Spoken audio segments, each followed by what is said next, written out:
မင်္ဂလာပါကျွန်တော်ကတော့ကာဂျွန်ပါဒီနေ့မှာတော့ Oscar ဆုကြီး၄ဆုအထိသိမ်းပိုက်နိုင်ခဲ့တဲ့ Director Bong Joon-ho ရဲ့လက်ရာကောင်းဖြစ်တဲ့ Parasite ဇာတ်ကားကို recap လုပ်ပေးသွားမှာဖြစ်ပါတယ်။ဇလန်းအစမှာတော့အလွန်စင်းရဲလွန်းလို့အိမ်နီးနားချင်းရဲ့ Wi-Fi ကိုခူးသုံးနေရတဲ့ကင်မီသားစုကိုတွေ့ရမှာပါ။သူတို့ဟာအိမ်နီးနားချင်းရဲ့ Wi-Fi ကြောင့်ပဲပီဇာဘူးခောက်တဲ့အလူကိုရသွားပါတော့တယ်။အဖေဖြစ်သူကပီဇာဘူးခောက်နီးတွေကိုကြည်နေတဲ့အချိန်မှာချင်းစဲဖျန်းသူကြောင့်သူတို့ရဲ့အိမ်အတွင်းသို့မိကုန်းငွေများစွာဝင်လာခဲ့ပါတယ်။ထိုမိကုန်းငွေတွေကြားကကင်တောက်ဟာပီဇာဘူးတွေကိုတလွဲတွေခောက်နေပါတော့တယ်။အဲ့လိုတလွဲတွေကြောင့်အလူရှင်ဟာသူတို့ရဲ့လုံအားခါကို10%ဖြတ်လိုက်တော့မိသားစုတစ်ခုလုံးစိတ်ညစ်နေပါတော့တယ်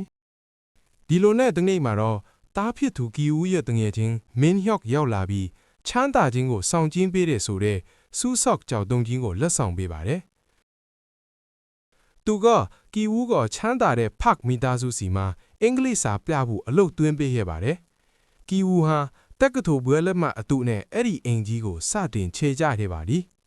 ။ဖတ်မိသားစုဟာအလွန်ချမ်းသာပြီးလူမှုရေးအဆင့်တန်းမြင့်တဲ့မိသားစုတစုလည်းဖြစ်ပါတယ်။အင်ရှင်မဖြစ်သူဖတ်ဟာ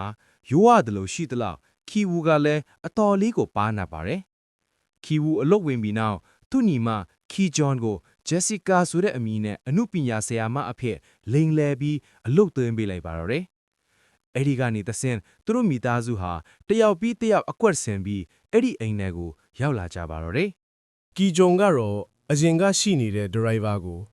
main ကလေးအတွင်းခံနဲ့1600စင်ဒီအပြစ်ရှိသလိုပုံဖော်လိုက်ကအဖေဖြစ်သူကီတက်ကိုအစားထိုးခန့်အပ်နိုင်အောင်စီစဉ်လိုက်ပါတယ်။ဒါပေမဲ့အခက်ခဲဆုံးကတော့အိမ်ဖော်ကြီးမွန်ကွမ်ထက်ပါတယ်။အိမ်ဖော်ကြီးမွန်ကွမ်မှာမမွန်တီနဲ့ဓာတ်မတဲတဲ့ယောဂရှိတာကိုသိသွားတဲ့ခင်မီသားစုကတော့ဒီအချက်ကိုအသုံးချပြီးသူမကို TV ယောဂရှိသလိုမြင်သာအောင်ဖန်တီးလိုက်ပါတယ်။ဒီအကျိုးဆက်ကြောင့်မွန်ကွမ်ကိုအလုံးမထုပယ်လိုက်ရပြီးအမေဖြစ်သူချွန်းစုကအိမ်ဖော်အသက်တစ်ထည်အစားထိုးဝင်ရောက်နိုင်ခဲ့ပါတယ်။အခုဆိုရင်တော့ခင်မီသားစုဝင်အားလုံးဟာသစိမ်းလိုဟန်ဆောင်ကြီးပမိသားစုအိမ်ကြီးတစ်လုံးကိုတိတ်တိတ်လေးစိုးမိုးထားနိုင်ခဲ့ပါတော့တယ်။ပေါ့မိသားစုခရီးသွားတဲ့အချိန်မှာတော့ကင်မိသားစုဟာအိမ်ကြီးကိုသူတို့အိမ်လိုသဘောထားပြီးတောက်ဆောင်မူရစ်နေကြပါတယ်။ဒါပေမဲ့မိုးတဲထန်စွာရွာနေတဲ့ညတညမှာအိမ်ဖော်ဟောင်းကြီးမွန်ကွမ်ရောက်လာပြီးသူမတခုခုမိတ်ကြံခဲ့လို့ခဏဝင်ခွေပြုဖို့တောင်းပန်ပါတယ်။ဒီမှာရင်ဇလန်းကဆောက်ထုံးမိုးမြော်ဖင်တော်ပါတော့တယ်။အိမ်ကြီးရဲ့အောက်ဆုံးမှာဘုံခိုခြင်းတစ်ခုရှိနေပြီးအဲ့ဒီထဲမှာမွန်ကွမ်ရဲ့ခမွန်းဟာအကျွေးရှင်တွေလက်ကပြေးရင်၄နှစ်ကြာအောင်ပုံအောင်နေခဲ့တာပါ။တစ်ဖက်မှာလည်းပတ်မိသားစုကခရီးကိုဖျက်ပြီးအိမ်ကိုပြန်လာနေပါပြီ။မိသားစုနှစ်စုကြားအချင်းများရင်မွန်ကွမ်တဲ့အောက်လေကောင်းဘော်ကပြုတ်ချပြီးတေလူမျောပါဖြစ်သွားပါတယ်။ပတ်မိသားစုမမျော်လင့်ပဲပြန်ရောက်လာချိန်မှာကင်မိသားစုဝင်တွေဟာအဲခန်းစပွဲအောက်မှာအသက်တောင်မရှူရဲပဲကပ်ပုန်းနေကြရပါတယ်။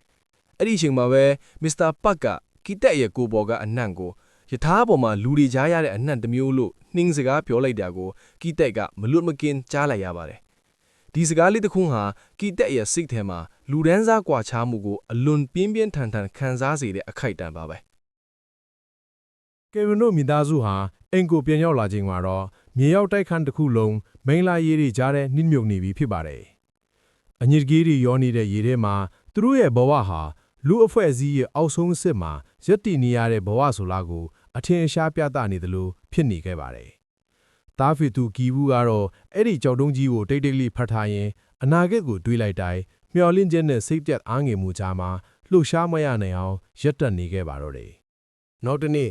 မွေးနေ့ပွဲမှာတော့အရာအလုံးကတပြိုင်နက်တည်းပေါက်ကွဲထွက်လာပါတော့တယ်။မြေအောက်ခန်းထဲကဂင်ဆေးဟာစိတ်ဖောက်ပြန်တယ်လို့အပေါ်ထွက်လာပြီးကီဦးကိုကြောက်တုံးနဲ့ထိုးလိုက်ကကီဂျုံကိုဓာတ်နဲ့ထိုးလိုက်ပါတယ်။ပျော်စရာဖြစ်ရမယ့်မွေးနေ့ပွဲကစက္ကန့်အနည်းငယ်အတွင်းရုပ်ရုပ်တီတီဖြစ်ကုန်ပါတယ်။မစ္စတာဘတ်ဟာလဲကြော်နေတဲ့ကီဂျုံကိုမကူညီပဲ